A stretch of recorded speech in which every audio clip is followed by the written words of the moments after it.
Dear students, 63वीं BPSC mains का exam आज second paper conclude हुआ।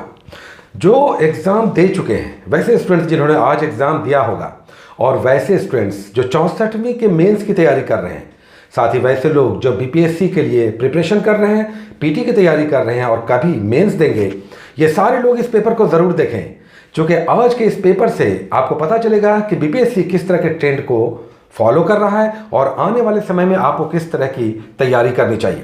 साथ ही आज के इस क्वेश्चन को अभी तो सबसे पहले हम आपको क्वेश्चंस दिखा देंगे और उसके बाद इसके रिव्यूज़ को भी आप ज़रूर देखें, ताकि आपको पता चले कि ये क्वेश्चंस किस तरह के आए, इसमें क्या पूछा जा रहा था, आपने क्या जवाब दिया होगा, या अधिकतर लोगों ने इस तरह के प्रश्न को क्या समझा, किस तरह से डील किया, आपको क्या करना चाहिए था, कहाँ पर थोड़ी अंदर की बात थी, और लास्ट में हम लोग देखेंगे कि इस तरह के प्रश्न की तैयारी हम कैसे करेंगे।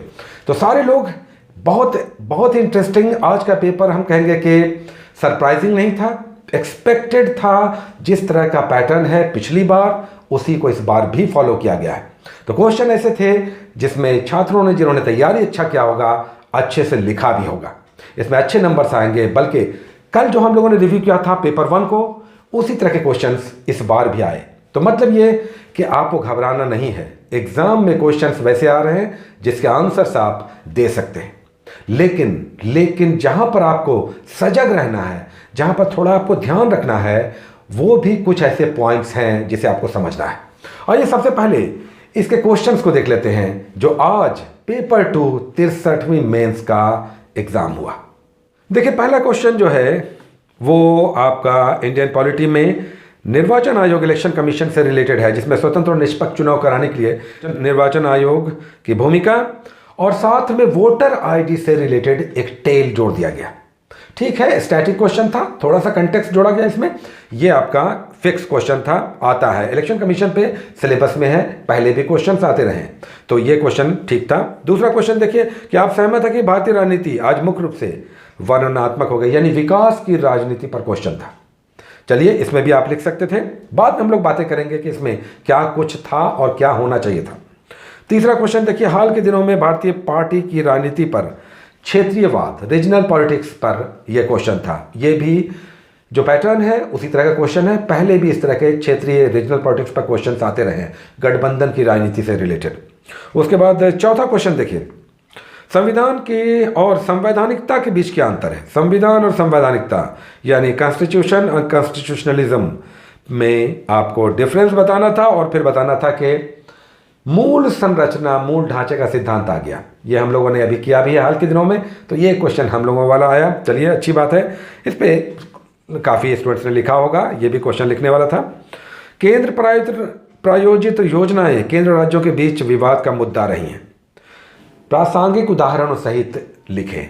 यानी कि बहुत सारे सेंट्रल ऐसे स्कीम्स हैं जो स्टेट से कॉन्ट्रास्ट होते हैं, तो उससे रिलेटेड था, तो इसमें भी आपको उदाहरण के साथ लिखना था। ये क्वेश्चन थोड़ा सा टफ था। उसके बाद छठा क्वेश्चन देखिए, यहाँ पर दूसरा सेक्शन, यानी कि इसमें इकोनॉमी और ज्योग्राफी से रिलेटेड क्वेश्चन दिखाई देंगे। एग्रीकल्चर की समस्या पर लिखना था। ठीक है, ये क्वेश्चन भी छात्रों ने लिखा होगा। इंडियन एग्रीकल्चर की बहुत सारी समस्याएं हैं और बहुत सारे मामले हैं और कार्यक्रम कौन कौन सी केंद्र सरकार चला रही है उससे रिलेटेड था। सातवां क्वेश्चन देखिए, भारत में गरीबी पर चर्चा कीजिए और जिम्मेदार कारकों की पहचान कीजिए और सरकार क्या क्या कार्यक्रम चला रही है पॉवर्टी एलिमिनेशन के लिए। तो ये भी क्वेश्चन रेगुलर क्वेश्चन है। नेक्स्ट देखिए, भारत के प्रमुख बड़े पैमाने के उद्योग भौगोलिक दृष्टि से कुछ विशेष क्षेत्र में स्थापित हुए हैं। ये भी क्वेश्चन ऐसा था जिस पर लिखा जा सकता है, तो चूंकि कच्चे माल की उपलब्धता के आधार पर नेचुरली इंडस्ट्रीज उसी आसपास स्थापित हुए, तो ये क्वेश्चन ठीक था। उसके बाद नेक्स्ट क्वेश्चन देखिए, खनिज पे भारत में अलग अलग क्षेत्रों में पाए जाने वाले खनिजों पर विस्तार से चर्चा कह रहा है। तो ये क्वेश्चन थोड़ा सा टफ था हम कहेंगे, क्योंकि पूरा डिटेल्स आपको लिखना था। जिन्होंने अच्छे नोट्स बनाए होंगे, अच्छे से तैयार किया होगा, पढ़ा होगा, उन्होंने तो बहुत अच्छा लिखा होगा। ज्योग्राफी जिनका ऑप्शनल रहा होगा उन्होंने इस पर और भी बहुत अच्छे से लिखा होगा। तो ये क्वेश्चन हम कहेंगे कि स्किप किया जा सकता था जिनका ज्योग्राफी ऑप्शन नहीं होगा, या फिर अच्छे से जिन्होंने नहीं पढ़ा होगा। उसके बाद देखिए, नेक्स्ट साइंस एंड टेक्नोलॉजी, यानी कि 4 क्वेश्चंस थे आपको इकोनॉमी या ज्योग्राफी से। ये भी पैटर्न पुराना है, 4 क्वेश्चंस में 3 क्वेश्चंस आपको लिखने ही लिखने थे। उसका साइंस एंड टेक्नोलॉजी में आइए, यहाँ पर नाभिकीय ऊर्जा है, न्यूक्लियर एनर्जी, उससे रिलेटेड कई सारे टेल्स हैं, ये आप ठीक से देख लें। क्वेश्चन जब भी आएगा 3-4 क्वेश्चन के साथ आएगा। ये क्वेश्चन लिखने वाला क्वेश्चन था, एक्सपेक्टेड क्वेश्चन था। आजकल न्यूक्लियर टेक्नोलॉजी की बहुत बातें होती हैं। उसका दो उपग्रह को अंतरिक्ष में स्थापित करने के भारत में क्या क्या प्रगति हुई है, तो ये स्पेस टेक्नोलॉजी पर सैटेलाइट लॉन्चिंग पर ये क्वेश्चन भी एक्सपेक्टेड है, लिखा जा सकता है, चूँकि ये एक भारत का एक बहुत इंपॉर्टेंट पक्ष है कि भारत अब कॉमर्शलाइज्ड हो रहा है। इसका जो लॉन्चिंग है, विदेशों के सैटेलाइट्स को भी लॉन्च किया जा रहा है। सॉफ्टवेयर से आप क्या समझते हैं? देखिए 12वां क्वेश्चन, देश के आर्थिक विकास में कैसे सॉफ्टवेयर उद्योग रीढ़ की हड्डी के समान है, समझाएं। और कंप्यूटर की भाषाओं पर यह क्वेश्चन थोड़ा सा ऐसा था कि जिसमें लिखना तो आप चाहेंगे, लेकिन टेल्स के कारण इसमें बहुत सारी बातें आ गई, थोड़ा सा ये टफ हुआ। और ग्लोबल वार्मिंग पर फिर आ गया, इस पर भी आप हाथ खोलकर लिख सकते हैं, कई सारे टेल्स लगे हुए हैं। अब ये तो आपने देखा क्वेश्चंस, और क्वेश्चंस आपने देखा कि ऐसे थे जिस पे लिखा जा सकता था। लेकिन क्या आप सोच रहे हैं कि ये क्वेश्चन जैसे दिख रहे हैं, क्या आप एग्जाम में ऐसे ही लिख भी पाएंगे? कई सारे लोगों ने आज एग्जाम दिया होगा और अब इवैल्यूएट कर रहे होंगे कि उन्होंने एग्जाम में कहीं ऐसा तो नहीं कर दिया कि क्वेश्चंस देखा और लिखना शुरू कर दिया, बजाय इसके कि इन क्वेश्चंस के टेल्स को, इसकी गंभीरता को समझकर स्टेप वाइज लिखा। तो क्वेश्चंस को समझकर आपने अगर स्टेप वाइज लिखा, उसके पेरीफेरा में रहकर, तो फिर नंबर्स आपको अच्छे मिलेंगे। लेकिन प्रायः देखिए क्या होता है, अभी आप लोग मेंस का एग्जाम देने जा रहे हैं, तो इस बात को आप समझें कि प्रायः ये होता है कि अधिकतर लोग जो खासकर जो नए होते हैं, उन्होंने क्वेश्चंस देखा और उसके बाद निर्वाचन आयोग क्या है, लिखना शुरू कर दिया, ये अनुच्छेद वो अनुच्छेद। जबकि क्वेश्चन क्या पूछ रहा है, पहला क्वेश्चन आप फिर से देखिए। क्वेश्चन देखकर आपने जो भी इवैल्यूएट किया, समझा, वो आपने समझा, लेकिन अब इसे समझिए कि ये क्वेश्चन थे क्या। प्रायः नए लोग क्या करते हैं एग्जाम में, आइए इसे समझते हैं। पहला क्वेश्चन देखिए, फिर से हम लोग क्वेश्चन देखते हैं। कह रहा है कि निर्वाचन आयोग भारत में स्वतंत्र और निष्पक्ष चुनाव करने के लिए कितना गंभीर है, किस तरह से अपनी गंभीर भूमिका निभाता है। और इसके साथ टेल ये लगा दिया कि ये वोटर आईडी की यहाँ पर उपयोगिता आप बताएं। तो यहाँ पर क्वेश्चन क्या था, चुनाव आयोग की गंभीरता, निष्पक्ष और स्वतंत्र चुनाव कराने के लिए, साथ ही वोटर आईडी की उपयोगिता। प्रायः होता क्या है, जब आपके पास एग्जाम में, मेंस में, वैसे ही आप काफ़ी दबाव में होते हैं और नए लोग होते हैं, तो वो क्या करते हैं, चुनाव आयोग देखा, चुनाव आयोग क्या है, लिखना शुरू कर दिया।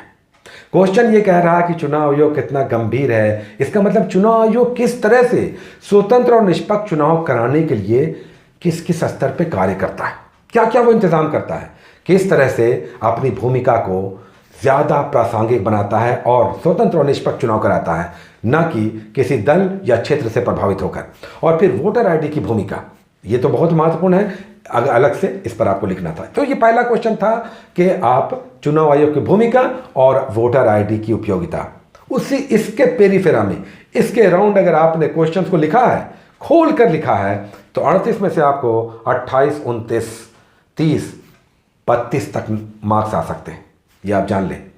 दूसरा क्वेश्चन आइए देखते हैं। कह रहा कि आजकल क्या विकास की राजनीति हो रही है, क्या अब बोलने वाली जो राजनीति, स्लोगन वाली राजनीति थी, उसकी जगह अब डेवलपमेंट की राजनीति हो रही है। यह क्वेश्चन खोल के लिखने वाला था। इस पे छात्रों ने अच्छा लिखा होगा, बहुत अच्छा लिखा होगा, लेकिन आपको यहां पर क्या ध्यान रखना था, very point to be noted, बहुत इंपॉर्टेंट। जब आप इसे लिख रहे हैं तो आप भावनाओं में नहीं बहेंगे, आपको एक बैलेंस्ड आंसर लिखना है।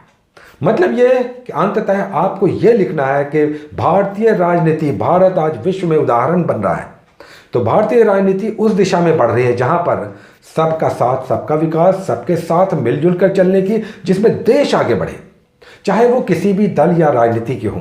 राजनीति अब विकास आधारित हो गई है, मुद्दे आधारित नहीं। तो ये आपको अच्छे से बैलेंस करके, बिना किसी का नाम लिए या अगर नाम ले रहे हैं तो बैलेंस करके, और फिर अच्छे से कंक्लूड करके, बिना भावनाओं में बहकर आप अच्छे से कंक्लूड करके निकल जाएंगे। तो ये क्वेश्चन इस तरह का था जिसमें आप खुल के आपने लिखा होगा। 38 में से आप 30-31 मार्क्स इसमें ला सकते हैं, 28 से 32 तक मार्क्स इसमें ला सकते हैं। ये इतना अच्छा क्वेश्चन था। तीसरा क्वेश्चन आइए देखते हैं। तीसरा क्वेश्चन भी ऐसा था जिसमें लिखा जा सकता था। इसमें कह रहा है कि हाल के दिनों में भारतीय राजनीति में बढ़ते क्षेत्रवाद पर आपको लिखना था, रीजनल पॉलिटिक्स पे। ये बीपीएससी का एक पैटर्न है, पहले भी लगातार गठबंधन की राजनीति पर क्वेश्चंस आते रहे।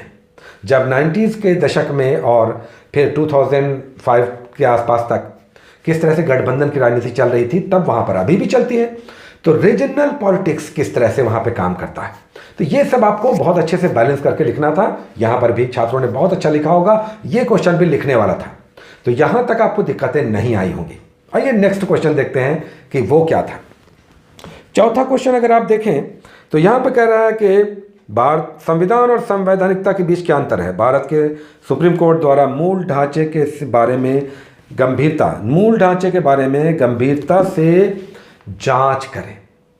मूल ढांचे का सिद्धांत किस तरह से सुप्रीम कोर्ट का दिया हुआ है, उस पर बहुत सारे आप लोगों ने अभी से ही लिखना शुरू कर दिया है। कई सारे स्टूडेंट्स ने तो बहुत अच्छा लिखा है, अभी भी नए लोगों ने तो जो तैयारी करके 63वीं में गए होंगे उन्होंने भी बहुत अच्छा इस पर लिखा होगा। इस पर डिटेल्स इंफॉर्मेशन है, लेकिन उससे पहले क्या लगा दिया है, संविधान और संवैधानिकता क्या है। देखिए थोड़ा सा आपको यहां पर घेरने की कोशिश की गई।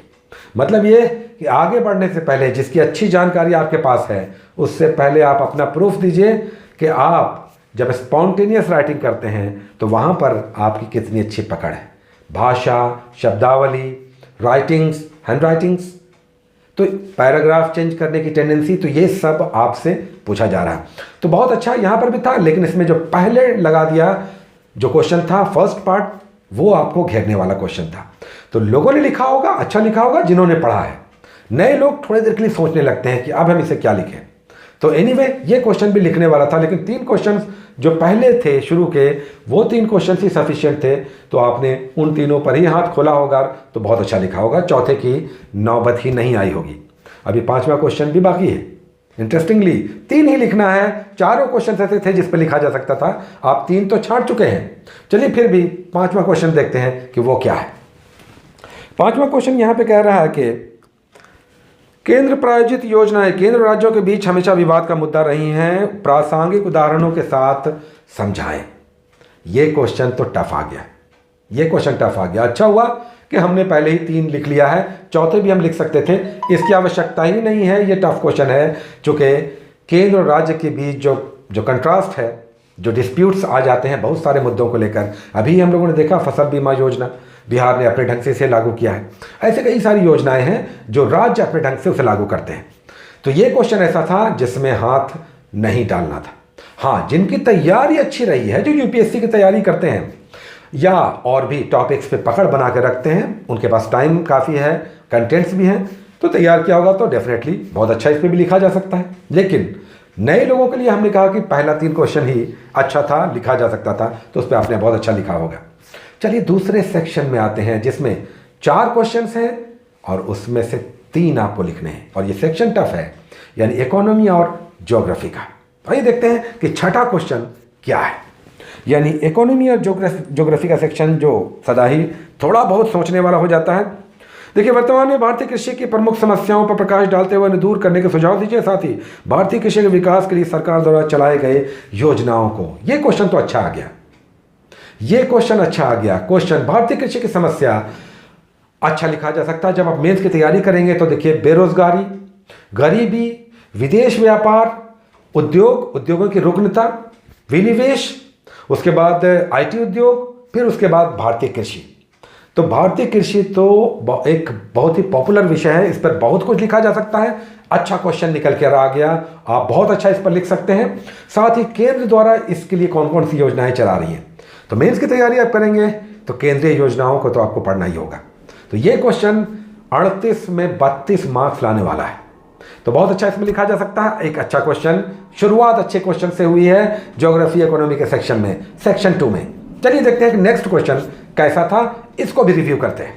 ये यानी कि 7वां क्वेश्चन, भारत में गरीबी के अनुसार अनुमान पर चर्चा करते हुए गरीबी के लिए जिम्मेदार कारकों की व्याख्या करें। भारत सरकार द्वारा गरीबी दूर करने के लिए कौन कौन से कार्यक्रम चलाए जा रहे हैं।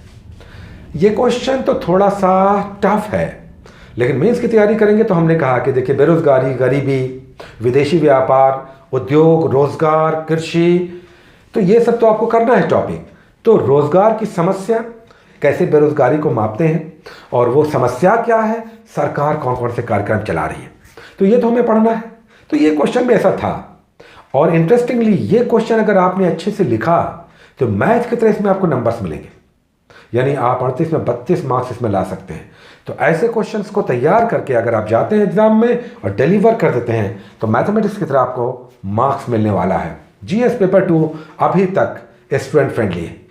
आइए नेक्स्ट क्वेश्चन देखते हैं। अगेन यानी कि तीसरा क्वेश्चन इकोनॉमी और ज्योग्राफी का। आइए देखते हैं कि उसमें क्वेश्चंस किस तरह के थे, क्योंकि अभी तक जो क्वेश्चन आया वो क्वेश्चन बनने वाला था, तो ये हमारे लिए बड़ी अच्छी बात थी। देखिए 8वां क्वेश्चन कह रहा है कि भारत के प्रमुख बड़े पैमाने के उद्योग भौगोलिक दृष्टि से कुछ विशेष क्षेत्र में ही स्थापित हुए, इनके कारणों की व्याख्या करें और भारत के प्रमुख बुनियादी उद्योगों के का वर्णन करें, उल्लेख करें। ये क्वेश्चन तो एक्सपेक्टेड है, इस पर भी आप लिख सकते हैं। मेंस की तैयारी कर रहे हैं तो ये क्वेश्चन लिखने वाला है।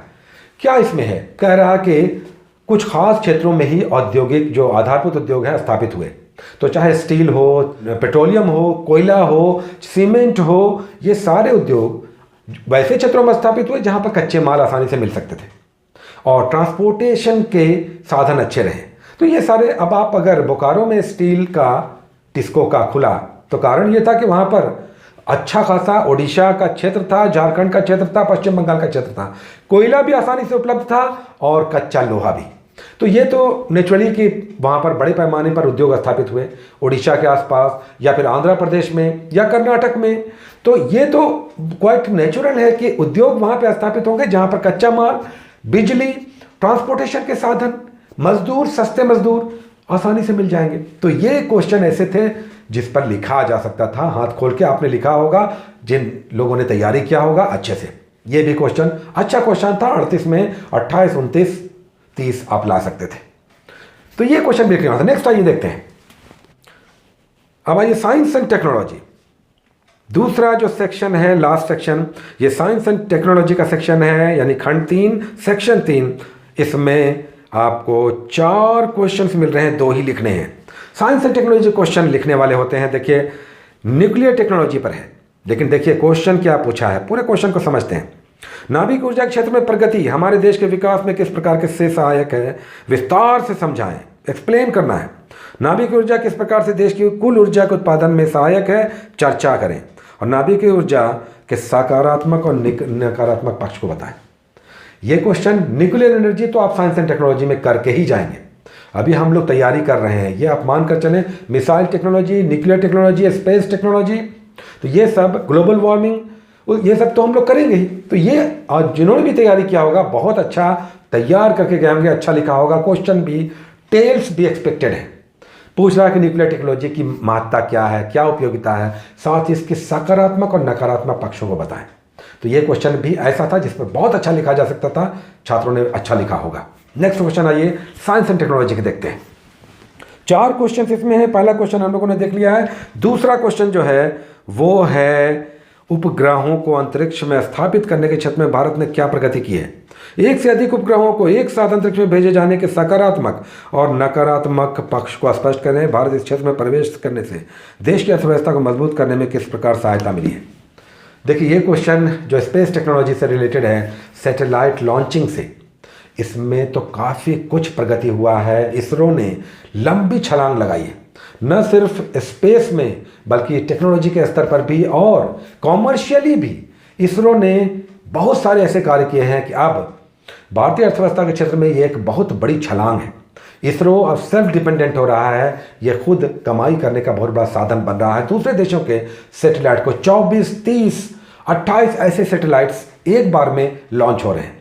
तो जब हम विदेशी सैटेलाइट को लॉन्च करते हैं तो बड़ी कमाई होती है। तो ये बहुत बड़ा एक क्षेत्र है जिसमें इसरो ने लंबी छलांग लगाई है और फिर इसकी अलग अलग महत्ताएं हैं। तो ये क्वेश्चन भी दिखने वाला था। हालांकि इसमें टेल्स ऐसे हैं जिसमें नए लोगों को दिक्कतें आएंगी, नए लोगों को इसके टेल्स परेशान करने वाले थे। हम कहेंगे जब हाथ आप लिखना खोलना चाहते हैं, टाइम कम है तो हाथ रुकता भी है जब टर्म नए आ जाते हैं। चलिए नेक्स्ट क्वेश्चन को देखते हैं कि वो कैसा था साइंस एंड टेक्नोलॉजी से। 2 क्वेश्चन हम लोग देखते हैं। तीसरा क्वेश्चन देखते हैं, यानी कि 12वां क्वेश्चन। सॉफ्टवेयर से आप क्या समझते हैं? देश के आर्थिक विकास में कैसे सॉफ्टवेयर उद्योग रीढ़ की हड्डी के समान है, समझाएं। कंप्यूटर की भाषाओं के विकास पर अपना मत स्पष्ट करें और समझाएं कि हमारे देश का इस क्षेत्र में क्या योगदान है। कंप्यूटर टेक्नोलॉजी से रिलेटेड है, लेकिन इसमें टेल्स बड़े जटिल हैं। टेल्स इसमें कई ऐसे हैं जिस पर नए लोगों को दिक्कतें आ सकती हैं। तो हम कहेंगे कि ये क्वेश्चन तो लिखने वाला था, लेकिन इसमें टेल्स कई जोड़े हुए हैं ऐसे जिसमें नए नए डेटा को आपको डालना होगा। तो हम कहेंगे कि इसे आप छोड़ सकते हैं। इसे नए लोगों ने शायद छोड़ा भी होगा, क्योंकि इसमें बहुत सारे तथ्य नए जोड़ने वाले हैं जो शायद नए लोगों के लिए दिक्कतें पैदा कर सकती हैं। आइए नेक्स्ट देखते हैं। अगला जो क्वेश्चन है वो है आपका लास्ट 13वां क्वेश्चन। ग्लोबल वार्मिंग क्या है? ग्लोबल वार्मिंग से होने वाले प्रभाव को कम करने के लिए भारत के प्रयासों को बताएं। निकट भविष्य में पूरा विश्व पानी में डूब जाएगा, ये स्टेटमेंट है। ये स्टेटमेंट ग्लोबल वार्मिंग से रिलेटेड है, सही भी है। जिस तरह से हमारा पूरा अंटार्कटिका पिघल रहा है, तो एक दिन ऐसा आएगा जब पूरा विश्व पानी में डूब जाएगा। तो ग्लोबल वार्मिंग का ये सबसे बड़ा है कि तटीय क्षेत्र मालदीव, कहा जा रहा है कि 2050 तक मालदीव समाप्त हो जाएगा। तो ऐसे कई सारे तटीय क्षेत्र हैं जो सबमर्ज हो जाएंगे, डूब जाएंगे। तो ये ग्लोबल वार्मिंग का बहुत ही विभत्स रूप सामने आने वाला है। इस पर भी आप हाथ खोलकर लिख सकते हैं। ये एक ऐसा टॉपिक है जिसमें स्पेस टेक्नोलॉजी, ग्लोबल वार्मिंग, प्रदूषण, इस पर तो हमें लिखना ही लिखना है। अगली बार देखिए प्रदूषण पर एक अच्छा क्वेश्चन बन जाएगा। तो मेंस की तैयारी करने वाले 64वीं और 65वीं की तैयारी कर रहे स्टूडेंट्स देख लें कि उन्हें किस तरह की तैयारी करनी है। बीपीएससी निकालना आसान है, लेकिन उससे पहले हाथ चलाना होगा। Take care.